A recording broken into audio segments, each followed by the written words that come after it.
we spoke of before.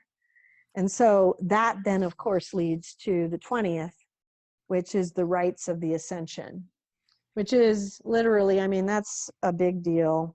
Goes into, so it says here, although the only constant of the eternal is change, the initiate must unfold in his ascension as a changeless continuity.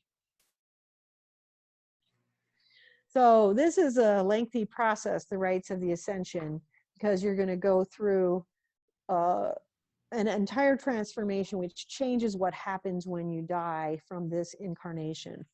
As a karmic being, when you die, you die. That means your personality ceases to some extent. It still exists, but it ceases to some extent. As you're going through the rites of the Ascension, you're going into an eternal continuity, which means that you are altering what happens when you die from this realm, because you will now not be met with an angel of death, but an angel of ascension who will take you to the realm wherein the eternals reside. So when we're going through ascension, we are seeking the realm where the eternals reside now after death. So we're changing our eternal destiny at this point.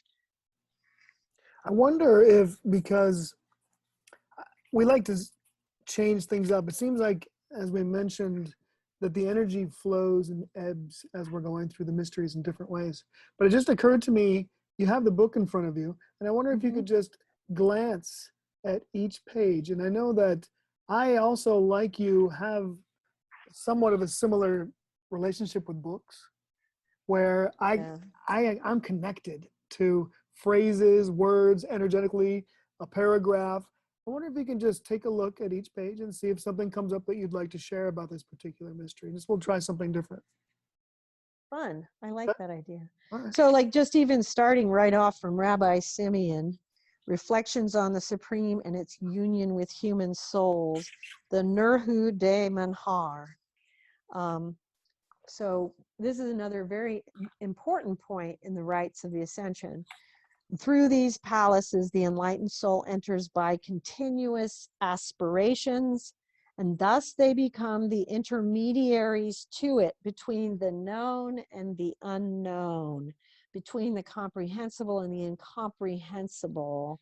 Within them are hidden all the great spiritual mysteries and realities that to humanity, as at present, must remain objects of faith rather than of reason and intellectual perception.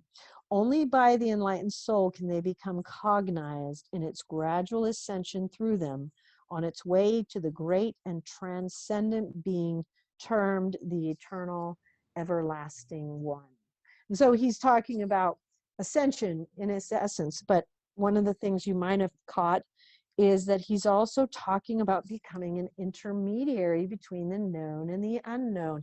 This is the calling that we have to give back to creation, which always intensifies. It always gets greater, bigger, more of, you know, in essence, importance as we continue. That never changes. And this is why, you know, when I started working with lost souls and wandering spirits, and then it moves, it changes. I'm working with people in purgatories and then the lower hells. That's part of how that requirement continues and gets bigger. It gets bigger.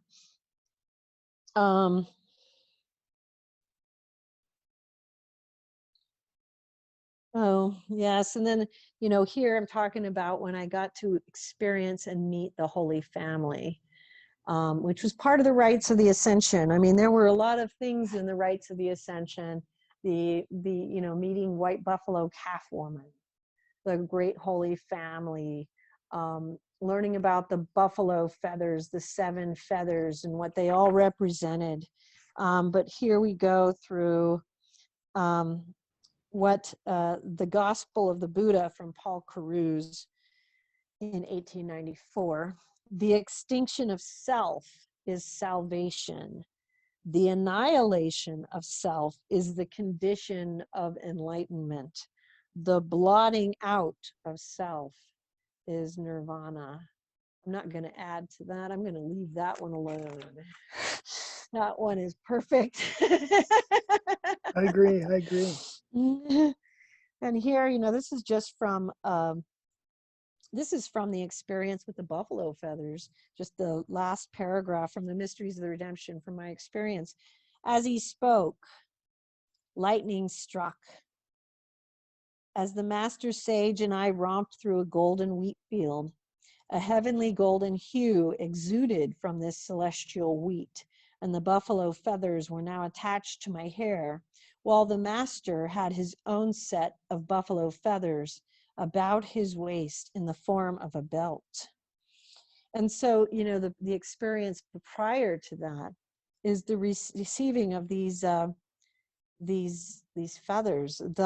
They held the 7 colors of the rainbow, representing karmic purification, which is a mortal quality. And I'm in the lodge, and I'm being shown the shields of the lion, and then the shields of the buffalo. And he's speaking about the buffalo woman and how she is sacred, and her medicine is of prayer, which is another element of this that is very important, which in the rites of the Ascension, prayer is accentuated and becomes an essential element of that passage. It says the power of prayer is true and cannot be harmed by any other medicine. Prayer of the living, it is immortal. And this is absolutely true, because of the things that we can do in this realm, prayer is one thing that cannot be interfered with by any other force, because our prayers are taken directly from our mouths to the heavenly places. And that is what the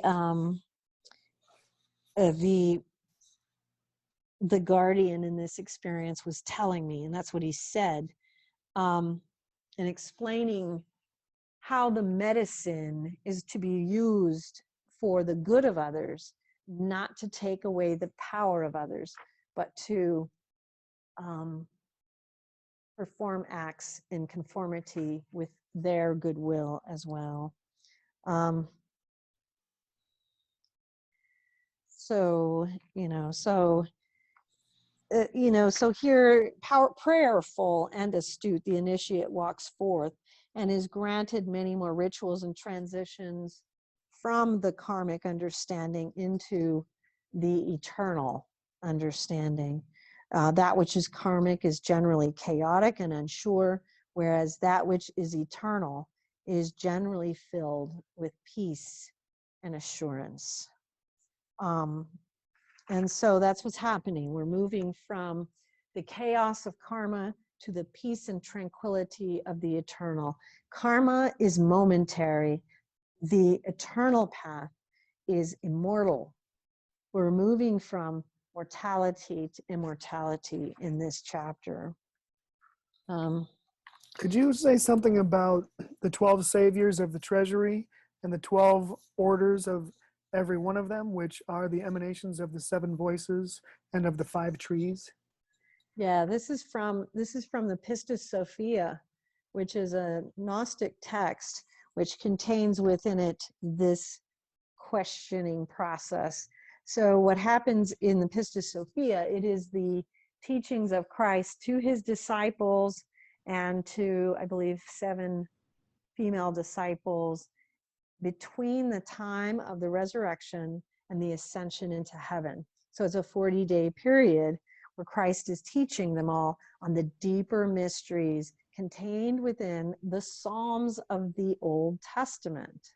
It's a very fascinating text. And so what happens is you have these scenarios. So like here, and Jesus answered and said unto Mary, finely indeed dost thou question concerning all with precision and certainty. But hearken, Mary, that I may speak with thee about the consummation of the eon and the ascension of the universe.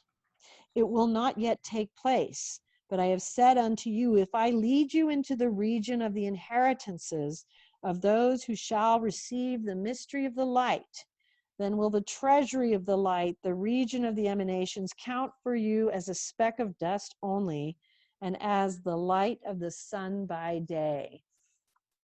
And so he moves in here and continues to explain. So what you're referring to is kind of near the end of this passage, where he has explained all these regions of the light. And again, we're now kind of going above that mountain that had 50 levels of perception. And we're seeing the regions of the light and the different levels of perception, the beings who guardian those regions, and what their names are, what they do.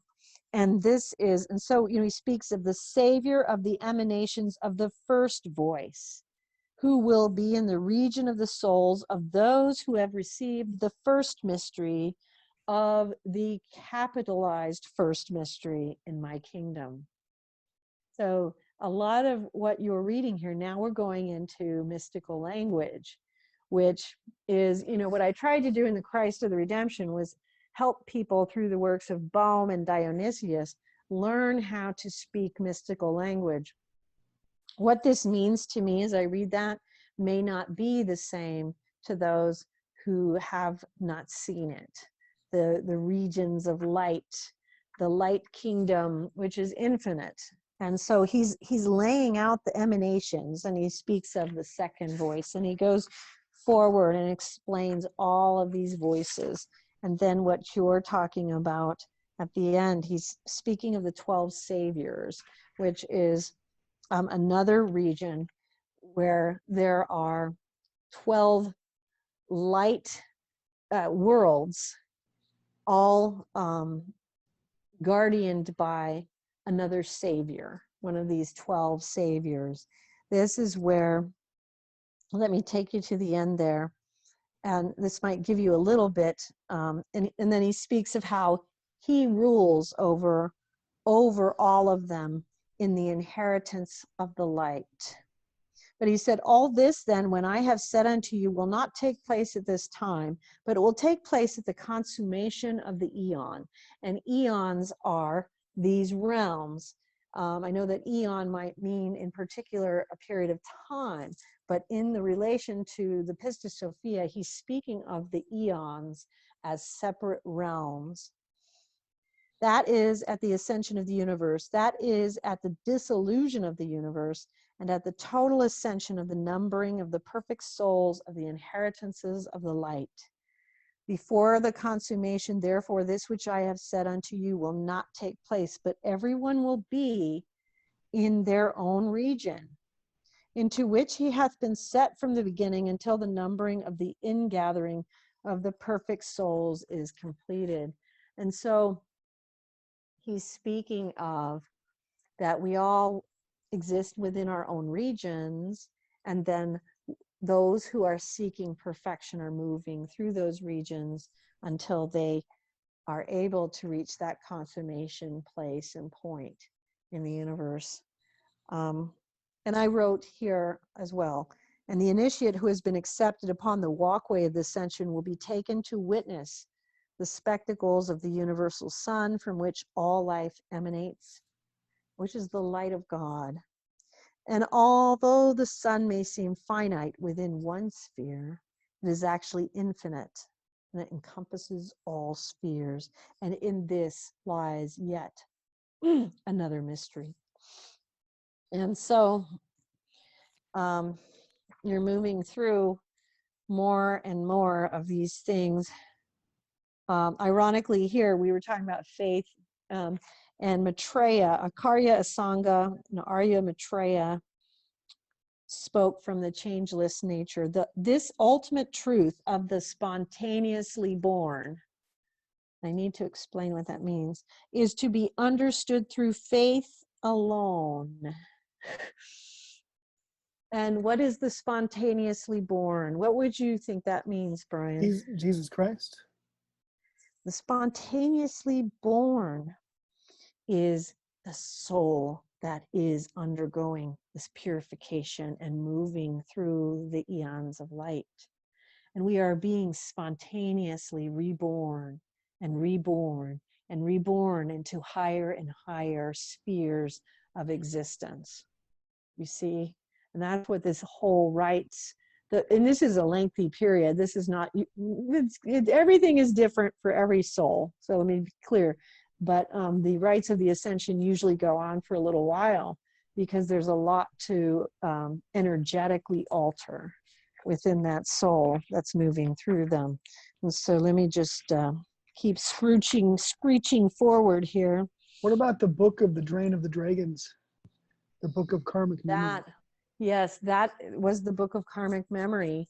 And the Drain of the Dragons was about the dragon. There's a whole lengthy mystical experience I had with this that's explained somewhat in the chapter, but it's also fully explained in the Mysteries of the Redemption, was taken to the island of the Amazons, and this is a spiritual island, and there were the dragons, which represented the karmic self. But when the soul was able to drain the dragon, which means draining out all the dross and the false beliefs and the predatorial thinking and all of this stuff that we carry as human beings, they would transform into a silken angel of white. It was beautiful to watch.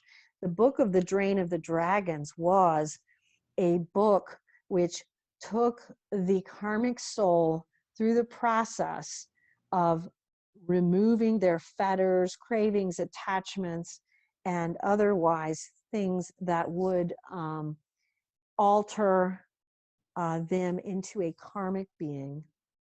And see, the dragon represents this false self that we have. And you know, most of us in our karmic nature, we are predatory. We don't realize it, but we are predatory. And so the dragon represents us in what we truly are when we embrace our karmic nature. We're dragons, you know, we are like this predatory being. And the silken angel, that's the transformed, enlightened, ascended self that is no longer predatory, but has entered into this infinite peaceful oneness in the path of the eternal. Ironically, this is a good one to utilize just because this is from Hinduism. I think this is from, Swami, it's actually a different Swami. Swami Sarupananda. I read a lot from Swami Prabhupada, so I assumed it was from him, but it's different. But this is from the Srimad Bhagavad Gita. And he says, the unreal never is. The real never is not. Men possessed of the knowledge of the truth fully know both of these. And I'm scooching forward here. In this, there is but a single one-pointed determination.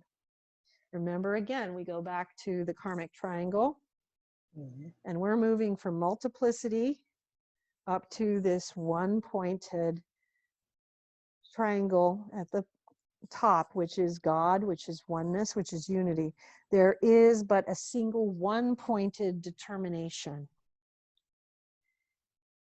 And here at the end, he says, therefore, O mighty armed, his knowledge is steady, whose senses are completely restrained from their objects. What would that mean to you, Brian? Could you read that again? His knowledge is steady, whose senses are completely restrained from their objects. It means a lot of different things to me, because we Yes. speak of closing down our sight and our hearing so that we can go inward and be connected. So shutting down the senses, then we're allowed to separate ourselves just from being in the physical, perhaps, and Yes. connect with higher. Yes. higher And it's parts of ourselves. also, so again, restrain from our objects. What are our objects? So let's just be real blatant. Go ahead. You tell me what your Things that we, objects. could focus on in this lifetime that could detract us from being connected to God. Let's take, and I'm going again because working on dialogues too, and talking, editing through the periods where the person is, a seeker is working through lust. So objects would be the females that seeker would create as objects of this vice. If someone is struggling with greed, it would be property. These are all objects. But all the things that you said are also true.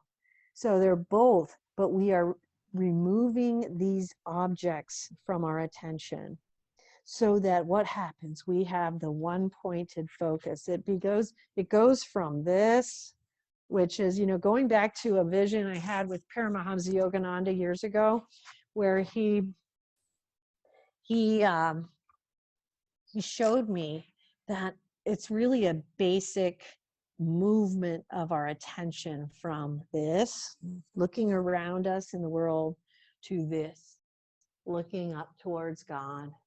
And so you see, that's what we're doing when we're removing the objects. We are changing the direction of our focus through the crown up towards God, rather than to all the objects of the world that gather our attention and distract us from this one pointed focus. And that one pointed focus is essential in the ascension. And then, so that leads then to the Well, 21st I want to say mystery. one thing about what we just talked about, because I know when I was doing a lot of yoga, and for me, it was a very spiritual thing. I did more spiritual yoga as opposed to physical yoga. Yeah. So many people, and a teacher once said, would just like to get away from all the objects so they can go live in a cave and focus just on that one point. But she went on to say, this teacher, that we've already done that. And that wasn't the goal of this lifetime, that we're here. And so we're among these objects and such. They're all around us. But because I've often thought too, it's like, well, I could just go to, a mountain somewhere. And then I wouldn't have all those distractions and fetters and stuff because they wouldn't be there. So then I could really focus. But perhaps that's not what I'm meant to do for this lifetime. But also, when we're given something, we're supposed to give it back right away, right?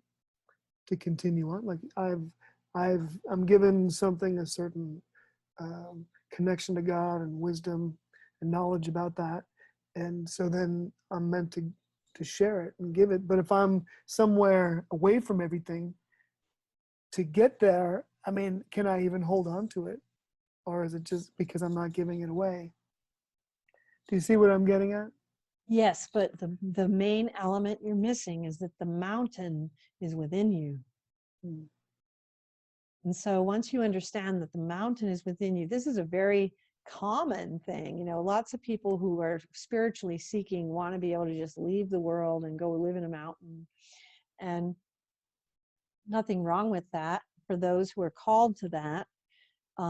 But again, see, one of the things that we're doing in our detachment from objects is not necessarily that we don't, that we no longer appreciate the function, the purpose, and the beauty of objects. I mean, just simplifying it to its simplest core,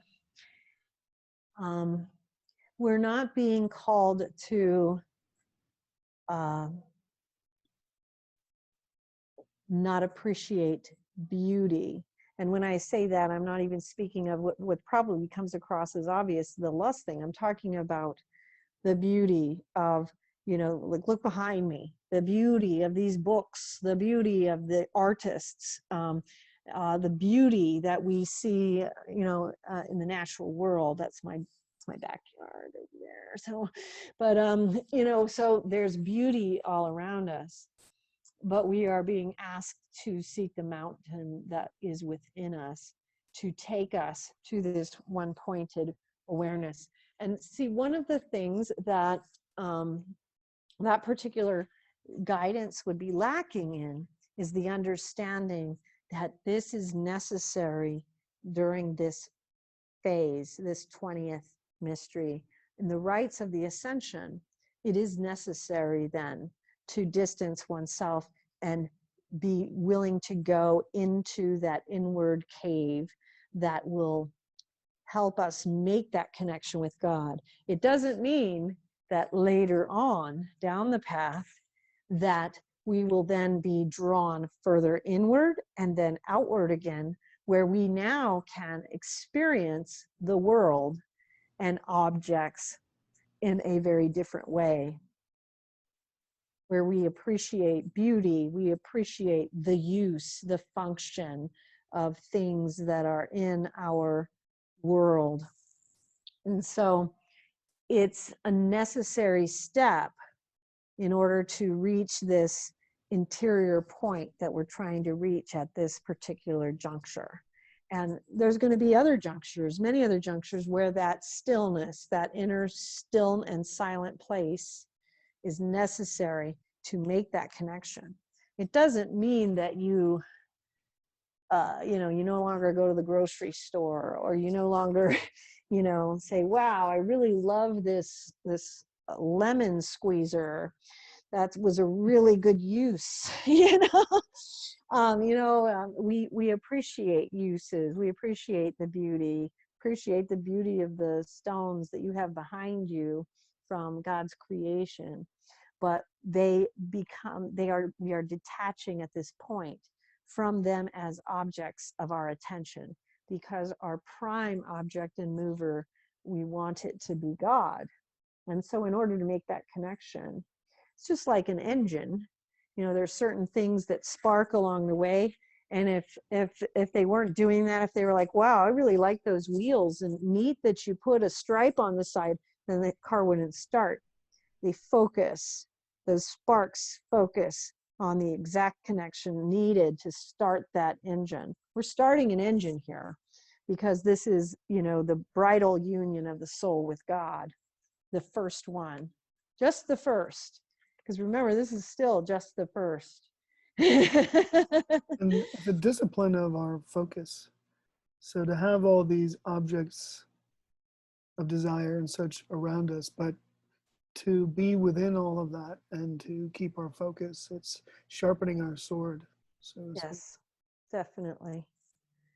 And so that's what we're doing. And so one of the things that can confuse and distract us when we're following a spiritual path is just not realizing that there are different requirements for different moments along the path. So we have to respect those differences. So someone may be in a point where they just need to do a lot of study. Another person may be at a point where they need to do a lot of prayer. Another person may be at a point where they do need a lot of solitude in order to accomplish what they're doing at that moment. That doesn't mean they're always going to be in those phases. They're going to move around. That's the nature of the spiritual path in that way.